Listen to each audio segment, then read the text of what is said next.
bago ka makarating sa Bayanihan Center. Kung magmula ka sa Pastor Panjang MRT, madadaan na naman po itong kainan. So, after training, hindi ka magugutom. Pero never pa akong kumain dito. So,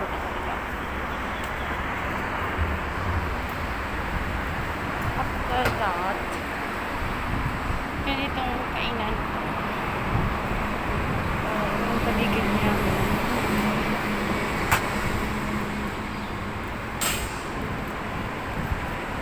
So, makikita yung Center for Domestic Employees. Ganun. Diyan ang way. Papasok at ito yung office nila.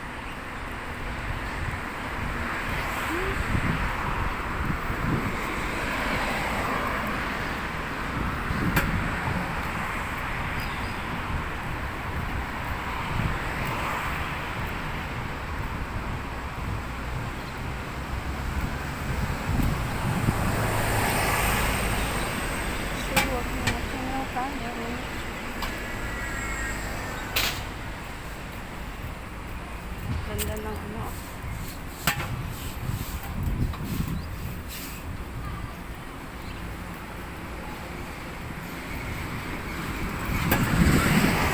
I need to pee! So, after nyan, dito guys, pag magpas na, dito,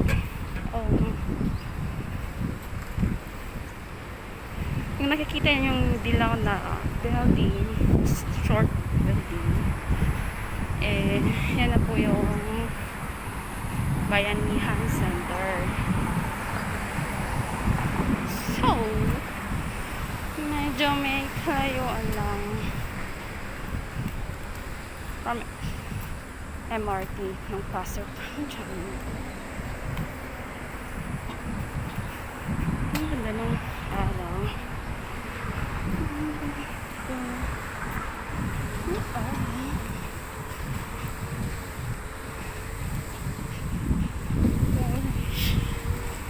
Parang close yung Bayanihan.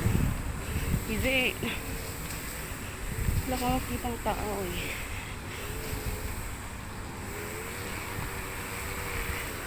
Okay, yung base ng store nito Mission Lakes.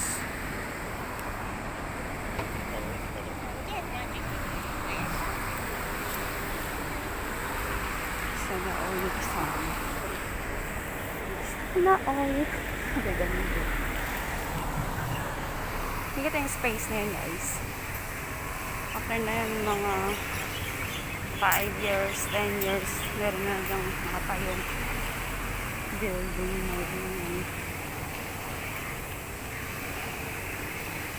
Pero wala pa akong nakikang estudyante. Ako lang ata.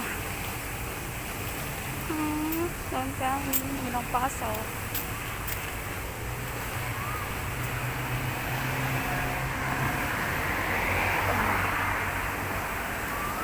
Mamaya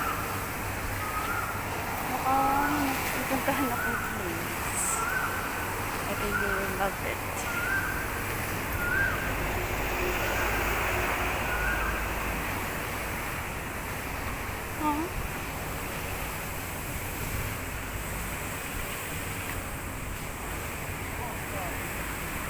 Bakasyon din. Hindi ako sinabi yun. Let me see. Ngayon guys kung saan mas maaga ako ngayon, yun pa yung wala atang pasok.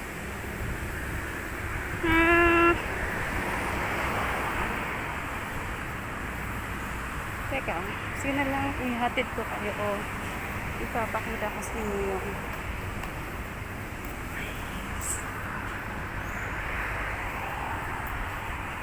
we are in 4th floor guys. 4th floor kami nag-training.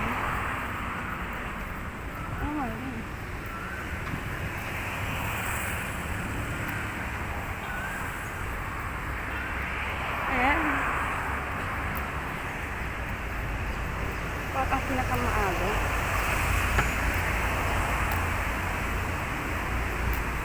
Ayan guys. Okay. Meron. Akala ko wala. Ako na yung meron po nag-discuss. So, nasa 4th floor pa kami. So, ito po yung Bayanihan Center. Kung saan po kami nag-training. May ibang courses din po sila dito.